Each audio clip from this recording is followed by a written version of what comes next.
Why, Mr. Speaker, is a customs union a very bad idea?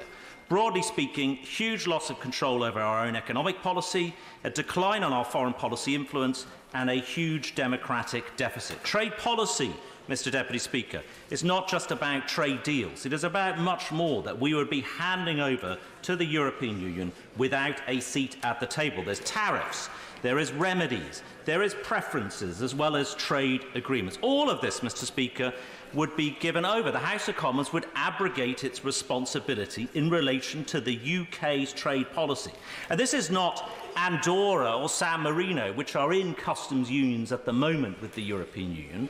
This is the world's fifth largest economy. Now, he and I were on the same side in the referendum in 2016, so I'm not approaching this as some kind of Brexiteer.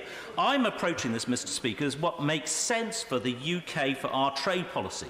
And it makes no sense in our democracy for this House of Commons tonight to vote to hand over control of UK trade policy to Brussels.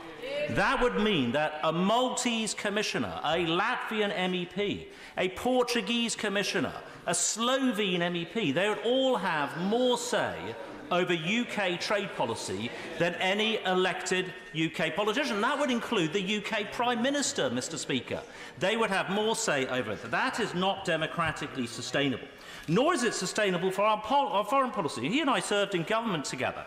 And I went into various rooms, Mr. Speaker, in foreign countries, speaking to foreign governments.